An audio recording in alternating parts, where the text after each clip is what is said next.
This video is for my high school crowd. If you're, just starting out high school or you're wrapping up your senior year, this video is for you. Uh, I know a lot of people that are in high school and they're not really they don't challenge themselves like cinematically. Like, is that even a word? I don't know. They they're a Marvel fan, which is awesome. Good for them. I know my Marvel video got a lot of like well, I didn't get any comments on it, but it was like I was pretty negative towards the MCU, which I don't wanna be, because I do like the MCU. I do like the certain movies in the MCU. I'm just getting a little tired of it by now because, well, in the last few years, I've been kinda growing out of that MCU lifestyle. Like, if you asked me, like, 3 years ago, I would've told you that Spider-Man: No Way Home is my favorite movie of all time. And while it is still very good, I don't there's just more that I've been seeing. So, if you're kinda stuck in that Marvel area, this video might be for you. I'm gonna recommend a few movies that I've been watching over the past couple years and just kinda, like, tell you more about them from, like I think some of these movies are really important for a high schooler to watch. I think some of these movies are important for someone who's just leaving high school to watch. Now, I am still in high school, so I don't know how qualified I am to talk to you about this, but from what I've seen of these movies, I think that yeah, yeah, so I'm just gonna go through. You might have seen these movies. If this is just an analysis for these movies for you, that's great. Stick around and hear my thoughts. But if you haven't seen any of these movies, well, I'm sorry, just had lunch. If you haven't seen any of these movies, then stick around and hear my thoughts about these movies because I'm in high school. I understand some very challenge. Like, this is not an easy time for people. So just stick around and listen to what I have to say. I like doing these kinds of videos because it's talking about movies I don't really talk about all that much. I'm usually talking about some more, you know, mainstream films, which I mean, these are definitely popular films, and I'm sure a lot of you have seen these, or I'm sure a lot of you have at the very least heard of these movies, but I'd like to go through them for you and just kind of give you my thoughts on a couple movies. This video's not going to be hopefully not too long, even though this intro's been going for the past 2 minutes. But yeah, we'll see, we'll see. When I first watched The Breakfast Club, my first thought after watching it was, yes, every high schooler who's ever lived needs to see this movie. It's just what the heck? And here's my thing about The Breakfast Club is when I think back, I only think about the good moments. There are some moments that are just a little too long. I feel like if you're the best parts of the movie is like the scene. I don't want to spoil it because I want you guys to watch this yourself. There's a scene where these characters are all talking to each other, and it's just so like profound and it's incredible. Like, it really makes you think because I feel like in high school, and I can suffer this too, we often think about ourselves and what's best for ourselves, but the characters in this like learn and they think about their actions and they realize what they've done. And it's just so good. I think every high school deserves to watch this movie. I think it's really important for them. The movie is rated R, and I'm also in this video, I'm gonna be talking about some rated R movies, but for the most part, I feel like some R-rated movies shouldn't like are rated R for just like language. I have a list on my letterbox detailing some movies that I think are okay for like 14-year-olds. So go check that out. It's in the description. My letterbox it is. This movie is definitely one of them. I mean, it's mainly just language and some drug use, but it's really good. It's just it feels more important and like yeah, it's fun at some points and it teaches you some profound lessons, but I think The Breakfast Club is just a really great film. Like, it's a classic for sure. I don't know, man. I think that's just like the most important movie I think a high school can watch because it's not like hard to watch. It's a movie that is semi easy to watch. It's like 90 minutes long. It's The Breakfast Club. Everyone's heard of it. So yeah, if your parents are a little strict on you watching R-rated movies, well, if they haven't seen this one, recommend it. Recommend this video to them because it's just language and drug use. So yeah.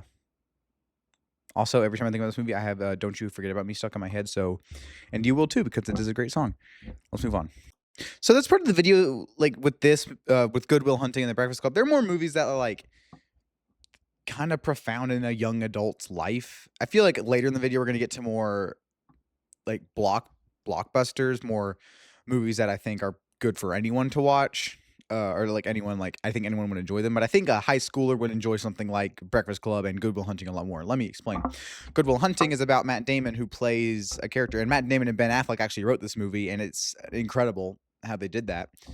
And they got Robin Williams and Gus Van Sant to do it. Like Gus Van Sant directed, Robin Williams co-starred in it. And I think that's incredible. And yeah, he basically is a janitor at a university, but he gets caught doing some really hard math equations by this teacher, and he's definitely a troubled, like a misguided young soul. So Robin Williams is his therapist, and that's pretty much all I have to say. Is like because that's all it is. Like Matt Damon gets therapy from Robin Williams, but it feels like so much more than that. This is legitimately one of the best like screenplays ever put to screen. Like it's incredible because part of it, and I don't know if this is true, but part of it feels pretty personal because Matt Damon and Ben Affleck wrote this. They co-wrote it together. So something tells me like Matt Damon might have had this kind of experience when he was younger. It's honestly incredible. The movie kind of stutters a bit, like when it's like there are some really phenomenal lines and scenes in this movie, but sometimes it stutters a little bit. But for the most part, it's really, really good. I don't know about like high school movie because he's a young adult for sure, but I think like a later high school student and like I think any like freshman to senior could watch this movie and like it just fine. Uh, but I feel like that kind of like later high school years are definitely gonna hit you a bit more. I'm honestly really want to rewatch it because I feel like when the first time I watched it, I was kind of distracted by other things. Uh, but like yeah, I feel like it hit a lot better if you were kind of in the later years of high school because this is a really nice movie. I just think it's like it's just a really nice, like calm movie to watch. Like it's not really a comedy. I mean, you can get a couple like chuckles out of, you know, because it's Robin Williams, but it, it, it's Good Will Hunting. I feel like you've heard of this at least, and it's really really good. I have a whiteboard in my room. Don't ask why, and I put the Good Will Hunting equation on it. So if anyone wants to come to my house and try and solve it, you don't do that. Okay. Anyway, yeah, we're definitely getting into more like adult films here. Not adult in like the sexual sense, but like yeah, The Shawshank Redemption is one of the most infamous films of all time, and it makes sense. This movie is almost perfect. Just what a movie. And this came out the same year as Forrest Gump. What?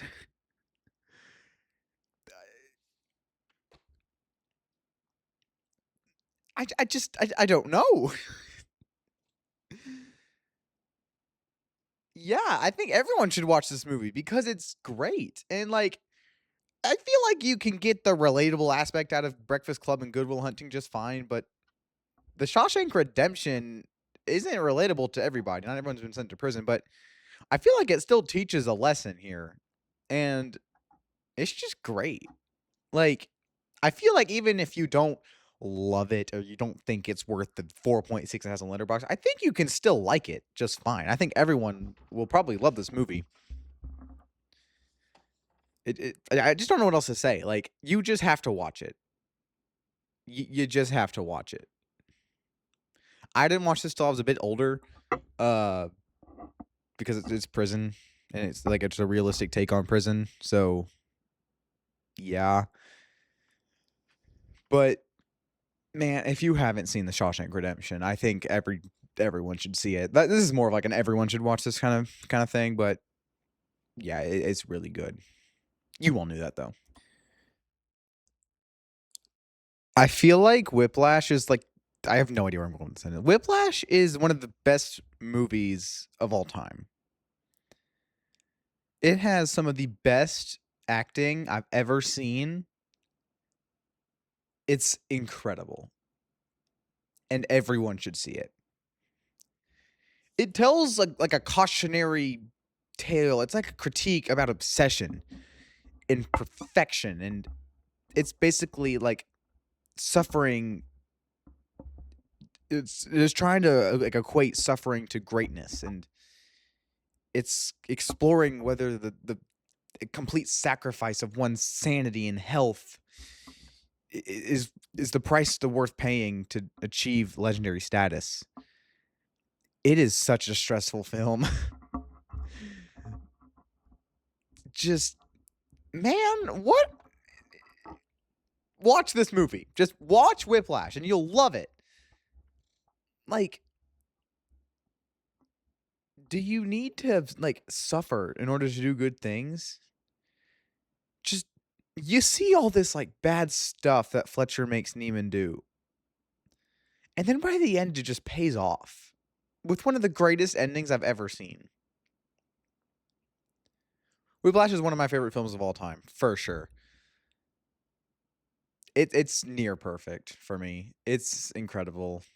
I don't know what else to say about it. Like, you definitely need to watch Whiplash if you haven't already. It definitely will show you kind of a more realistic take on what's gonna happen. Like, what are you trying to accomplish? And it's just great. I don't know what I'm trying to say here. Just watch Whiplash, man. Part of me wanted to end this video off with Forrest Gump, but no. Everyone should watch 12 Angry Men, which is kind of a weird thing to say because I feel like when I get asked about 12 Angry Men, I often tell people that they're not gonna like it. I mean, 12 Angry Men is one of the most engaging movies I've ever seen. It has one of the best screenplays I've ever seen. Probably, maybe even the best screenplay I've ever seen. Uh, it's just 12 guys talking, but it's so good. I just don't know. And everyone should watch it though. But I tell people they wouldn't like it. If you're a Marvel fan and that's all you watch, like, this has nothing for you, but everyone should see it because of its screenplay and its acting. It's just so good. Like, it's usually on, like, Tubi or Prime Video, so you have to go watch it. Just yeah. Of course, like I said, it is just guys talking, so you might not love it as much as I do, but I think it's great. And I think if you really wanna grow your like, if you wanna learn more about, like, communication, I don't know. I feel like this movie is really great for that, like, it like, cultivates your critical thinking skills, like, your logical reasoning, like, and understand it also makes you understand how, like, your personal, like, prejudices can affect your decision making. It's great, it's fantastic. Go watch it. It's great. So there's some there's 5 movies right there that I think every high schooler should watch. If you wanna see me do this kind of video again, but with more, like, blockbusters, like, if you haven't seen any, like, greatest blockbusters of all time, let me know. I'm watching movies every week. So, yeah, go follow me on Letterboxd for more, what you need to see. So, thank you guys for listening and watching, and I'll see you next time. Bye.